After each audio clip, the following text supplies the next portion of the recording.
হ্যাঁ, আমার মেয়ে আমাকে বলছিল যে বাবা, আমরা যে এরকম করে কাপড় পরি, ওই মেয়েগুলো যে কাপড় পরে নাই, কি অ্যান্সার দিব আমি? তো বললাম যে আম্মু, আসলে তাদের তাদের বাবা মা মনে হয় তাদেরকে এভাবে শিখায় নাই। আমরা যেমন তোমাদেরকে শিখাইছি, তাদের বাবা মা শিখায় নাই। ও মসজিদে যেতে খুব পছন্দ করে, তো মসজিদে যখনই যাই নিয়ে যান, আপনারাও নিয়ে যাবেন। আর আমাদের সমাজে তো মসজিদে নিয়ে গেলে ধমক দেয়, হ্যাঁ, ডিস্টার্ব হয়। আর টার্কির মতো জায়গায় দেখবেন, টার্কিতে মসজিদে ঢুকলে চকলেট দেয়, গিফট দেয়। নববীতেও, এখন নবী হারামেও ছেলেমেয়েরা দৌড়াদৌড়ি করে খেলে বেড়ায়, মানুষ নামাজ পড়ছে, কোনো সমস্যা নেই। নামাজ আমার এতই দুর্বল যে একটা বাচ্চার দৌড়াদৌড়িতে আমার নামাজ ছুটে যাবে? আশ্চর্য কথা। হাসান হোসেন রাদিয়াল্লাহু আনহু মসজিদে দৌড়াতেন, খেলতেন। রাসূল সাল্লাল্লাহু আলাইহি ওয়াসাল্লাম খুতবা থামিয়ে দিয়ে তাদেরকে কোলে নিয়ে এসে আবার খুতবা দিয়েছে। সেজদা করতেন তিনি, পিঠের মধ্যে ইমাম হাসান, ইমাম হোসেন রাদিয়াল্লাহু আনহুম তারা উঠতেন, উঠে বসতেন। তিনি সেজদা লম্বা করতেন যাতে তাদের ডিস্টার্ব না হয় খেলাধুলা। ছোটবেলা যে বাচ্চাগুলো হচ্ছে আমাদের সন্তান, ছেলে মেয়ে, তো মনে রাখবেন যে একটা বাচ্চা কিন্তু 24 মাস যখন তার বয়স হয়, 24 মাসে সে কিন্তু মোটামুটিভাবে 50টা শব্দ মনে রাখতে পারে। যখন তার বয়স 3 বছর হবে তখন কিন্তু মোটামুটি 200 শব্দ সে মনে রাখতে পারে। এভাবে যখন গ্র্যাজুয়ালি বাড়ে, আপনার বাচ্চার বয়স যখন 5 বছর হয়েছে, সে একই সাথে 2-3টা ভাষার শব্দ মনে রাখতে পারবে। ঠিক আছে, 5 বছর বয়সে বা 6 বছর বয়সে একটা বাচ্চা কিন্তু প্রায় 1500 থেকে 2000, কোনো কোনো ক্ষেত্রে 2500 শব্দ পর্যন্ত তার মাথায় মেমোরাইজ করতে পারে ছোটোবেলায়। এখন আমরা ওই সময়টাতে কি করছি? আমরা ওই সময় বাচ্চা কাচ্চাগুলোকে শেখাই হাট্টিমা টিম শেখাই, ওই যে মাঠে পাড়ে ডিম শেখাই, Jack and Jill, went up the hill, এগুলো শেখাই, হামফ্রি টামফ্রি স্যাটার্ন ওয়াল, এগুলো শেখাই। এগুলো শিখিয়ে ওদের মাথার যে কি বলবো, যে উর্বর যে একটা মস্তিষ্ক আমরা নষ্ট করে ফেলি আর কি। ইভেন মারা বাচ্চাদেরকে ঘুম পাড়ায়, হিন্দি সং বলে ঘুম পাড়াচ্ছে, হ্যাঁ, হয়তো যে খোকা ঘুমালো, পাড়া জুড়ালো, বর্গি এলো দেশে, এগুলো বলে ঘুম পাড়াচ্ছে। এখানে সূরা পড়ে আপনি ঘুম পাড়াতে পারতেন। আপনি এখানে কিন্তু কি বলবো, কোরআন তেলাওয়াত করতে করতে ঘুম পাড়াতে পারতেন, বা ইসলামিক যদি কিছু বলতেই হতো, ইসলামিক কোনো নাশিদ বলে ঘুম পাড়াতে পারতেন। সব জায়গায় লক্ষ্য করতে হবে বাচ্চার কানে আমি কি দিচ্ছি। বাচ্চা হয়তো বলতে পারছে না কথা, তখন কিন্তু বাচ্চা শুনতে পারে, বাচ্চা বুঝতে পারে। বাচ্চা আপনাকে দেখে, পরিচিত ফেস দেখে বাচ্চা হাসে কেন? কারণ সে বুঝতে পারে, সে চিনতে পারে যে হ্যাঁ, তিনি আমার কাছের কেউ। মাকে কেমন করে বাচ্চা চেনে? কিভাবে মায়ের গায়ের গন্ধে বাচ্চার কান্না থেমে যায়? এগুলো কি আল্লাহ পাকের আধ্যাত্মিকত্ব, মারিফত নয়, পরিচয় নয়?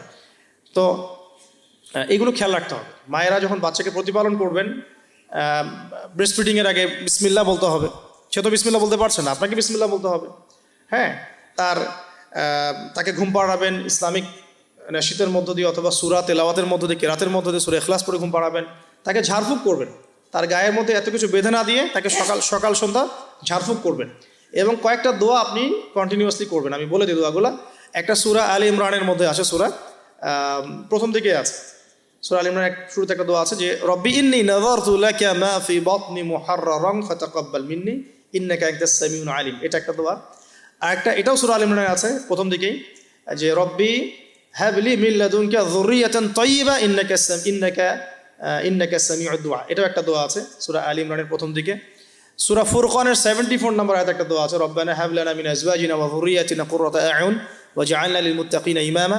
এগুলো আপনি করবেন। আর বাচ্চাকে কি করবেন? ইমাম হাসান এবং হুসাইন রাদিয়াল্লাহু আনহুমাকে রাসূল সাল্লাল্লাহু আলাইহি ওয়াসাল্লাম যা করতেন, ইমাম হাসান হুসাইন রাদিয়াল্লাহু আনহুমাকে নিয়ে আসলে রাসূল সাল্লাল্লাহু আলাইহি ওয়াসাল্লাম বলতেন যে উঈযুকুমা। দুজন ছিলেন, এজন্য বলতেন উঈযুকুমা। যদি একজন হয় এবং সে যদি ছেলে বাচ্চা হয় তাহলে আপনি বলবেন উঈযুকা। আর যদি একজন মেয়ে বাচ্চা হয় তাহলে বলবেন উঈযুকি। আমি কি বুঝাতে পারছি? একজন মেয়ে বাচ্চা হলে উঈযুকি, একজন ছেলে হলে উঈযুকা, আর দুজন হলে বলবেন উঈযুকুমা। তো উঈযুকা দিয়ে শুরু করলাম। তো উঈযুকা বিকালিমাতিল্লাহি তাম্মা মিন কুল্লি শাইতানিন ওয়া হাম্মা ওয়া মিন কুল্লি আইনিন লাম্মা। এই দোয়াগুলো পড়ে বাচ্চাকে ঝাড়ফুঁক করতে হয়। বদনজর লাগতে পারে, চোখের নজর লাগতে পারে।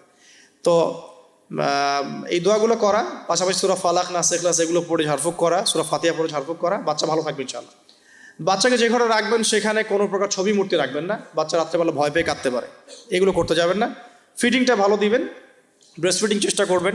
যদি কোনো কারণে মায়েদের কোনো প্রবলেম থাকে সেটা ডিফারেন্ট ইস্যু, তবে ব্রেস্ট ফিডিংটাই চেষ্টা করবেন। এতে মায়ের সাথে বাচ্চার একটা অন্তরঙ্গ সম্পর্ক তৈরি হবে, এটা বাচ্চার হক। এবার বাচ্চা যখন বড় হচ্ছে, ওকে আজে বাজে কিছু শেখাবেন না। আস্তে আস্তে কথা বলা শিখবে, পরিবেশ পরিস্থিতি বোঝা শিখবে। তাকে সময় দিবেন, এক নাম্বার তাকে সময় দিবেন, তার সাথে গল্প গুজব করবেন, তাকে নিয়ে ঘুরবেন, তার সাথে খেলবেন, হ্যাঁ, তাকে আনন্দ দিবেন।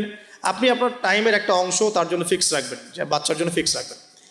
আর সব দায়িত্ব শুধু মায়ের উপর ছেড়ে দিবেন না, পুরুষের উপর অনেক দায়িত্ব আছে। এবার গ্র্যাজুয়ালি সে বড় হবে, পিতার সময় পিতার হকটা যেন পিতার থেকে পায়, মায়ের হকটা মায়ের থেকে পায়। এবার শিক্ষার কথা আসবে, ওকে এমন জায়গায় পড়াবেন না যেখানে পড়ালে তার কচি আত্মাটা নষ্ট হয়ে যায়। ফার্স্ট অফ অল পরিবারের পরিবেশ ঠিক করলাম, এখন ওকে যদি বাইরে পাঠাচ্ছি, আমি বাইরে এখন কোথায় পাঠাচ্ছি, আমি তাকে বাইরে যদি এমন জায়গায় পাঠাই যেখানে গেলে তার কচি আত্মাটা নষ্ট হয়ে যাবে, সে সেক্সুয়াল হ্যারাসমেন্টের শিকার হবে, সে ফ্রি মিক্সিং শিখবে, সে হামটি ডামটি এসব শিখবে, অন ইসলামিক কালচার অভ্যস্ত হবে। হ্যাঁ, এমন হয়ে যাবে আমার বাচ্চা লাইলাতুল কদর চিনে না, 31st নাইট চিনে, তাহলে তো সমস্যা।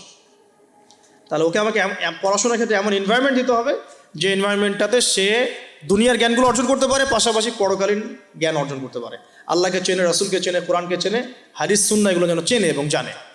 এই জন্য ইনস্টিটিউশন কোথায়, প্রশ্ন হচ্ছে এটা। এখন যদি থাকে আলহামদুলিল্লাহ, খুব ভালো। যদি না থাকে, আমাদের পরবর্তী প্রজন্মকে বাঁচানোর স্বার্থে হলেও আমাদেরকে এরকম প্রতিষ্ঠান গড়ে তুলতে হবে, কারণ যেগুলো আছে সেগুলোকে আপনি চেঞ্জ করতে পারছেন না। যদি মাদ্রাসা দিয়ে দেন, ম্যাক্সিমাম মাদ্রাসা একমুখী শিক্ষা দিয়ে দিচ্ছে, কম্বাইন্ড এডুকেশন এখানে খুব একটা পাওয়া যাচ্ছে না। যেটা পাওয়া যায় সেটা প্রয়োজনের তুলনায় নিতান্তই কম, যারা ওয়ার্ল্ড ডিল করেন তারা বুঝতে পারবে। আবার সেকুলার জায়গায় দিয়ে দিলে কি হবে, সে তো ইসলাম থেকে টোটালি ডিটাচড হয়ে গেল আর কি। তো প্রতিষ্ঠানের রিফর্ম করতে হবে, অথবা নতুন করে গড়ে তোলার চেষ্টা করতে হবে, বা সিলেবাসে পরিবর্তন আনার চেষ্টা করতে হবে। এরপর যখন সে কৈশোরে যাবে, দেখবেন শৈশবের বীজটা ভালো ছিল, কৈশোরে ইনশাল্লাহ আপনার বাচ্চা টিকটক প্রজন্মের মতো হবে না ইনশাল্লাহ, কিশোর গ্যাংয়ে যোগ দিবে না ইনশাল্লাহ, ওই যে 8, 9, 10 পরে সিগারেট খাবে না ইনশাল্লাহ। 8, 9, 10 মেয়েরা তো অনেকে জেনা করে সতীত্ব নষ্ট করে ফেলছে না, এখন এরকম হবে না ইনশাল্লাহ। একটা পয়েন্ট বলতে ভুলে গেছে, মেয়ে বাচ্চা যদি হয়ে যায়, শুরু থেকেই পর্দা শেখাতে হবে। বড় হয়ে পর্দা করবে এই কনসেপ্টে যায় না, ফ্রম ভেরি বিগিনিং তাকে পর্দা শেখাতে হবে, এবং তার ব্যাপারে খুব বেশি সতর্ক থাকতে হবে। কারণ কাছের মানুষদেরকে দিয়েই মেয়েরা কিন্তু এখন সেক্সুয়াল হ্যারাসমেন্টের শিকার হচ্ছে, চাচার দ্বারা হচ্ছে, কাজিনের দ্বারা হচ্ছে, মামা দুলা ভাই ইত্যাদির দ্বারা হচ্ছে।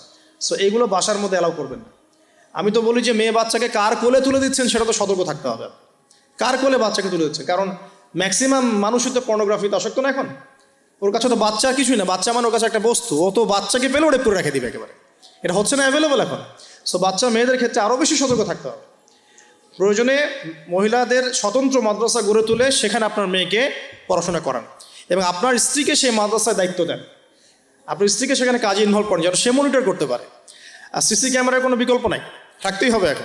এখন এই যুগ চলছে আর কি, সিসি ক্যামেরার কোনো বিকল্প নাই, রাখতে হচ্ছে। ঠিক আছে, তো বাসায় কাদেরকে এক্সেস দিচ্ছেন, কাকে দিচ্ছেন না, পুরো বিষয়গুলো ঠান্ডা মাথায় ডিল করে আপনাকে আগাতে হবে। মেয়ে বাচ্চার ক্ষেত্রে অতিরিক্ত সতর্কতার কথা আমি বলছি আর কি। আর ছেলে বাচ্চার ক্ষেত্রে সতর্ক থাকবো কেন, বাইরের পরিবেশ তো আর আমার বাড়ির মতো না। বাইরের পরিবেশে গিয়ে যখন দেখবে যে মিথ্যা বলে কিছু আছে, প্রতারণা বলে কিছু আছে, ওকে কেউ ধমক দিচ্ছে, কেউ তাকে সেক্সুয়ালি টাচ করছে, ব্যাড টাচ গুড টাচ, ও বোঝার ক্ষমতা কিন্তু আর আছে কোনটা ব্যাড টাচ কোনটা গুড টাচ। এখন ও তো ভিতর থেকে ডিস্ট্রয়েড হয়ে যাবে। তখন কি হবে, এখানে সলিউশনটা কি হতে পারে, আপনাকে অ্যাজ এ ফ্রেন্ড জগৎটা তাকে বুঝাতে হবে যে বাবা মা, আসলে জগতে ভালো মানুষও আছে, পচা মানুষও কিন্তু আছে। ভালো কাজ যেমন আমরা যেমন নামাজ পড়ি, আমরা যেমন এইগুলো ভালো কাজ করি, পচা কাজও মানুষ করে। মানুষ কিন্তু এই করে। বাচ্চা কিন্তু প্রশ্ন করবে, বাবা এটা কেন, ওটা কেন, আব্বু এটা কেন, ওইটা কেন। সব প্রশ্নের উত্তর আপনাকে দিতে হবে। সব প্রশ্নের উত্তর দেওয়ার মতো আপনার ধৈর্য থাকতে হবে, কারণ আপনার ডিউটিটা কিন্তু বাইরে শেষ না, জব সেক্টরে ডিউটি শেষ না। বাসায় ঢুকবেন, ডিউটি শুরু হবে। বাসায় ঢোকার পর ডিউটি শুরু হবে। মেয়ে প্রশ্ন করবে, মেয়েকে নিয়ে ঘুরবেন, কথা বলবেন, তাকে জগৎ চিনাবেন।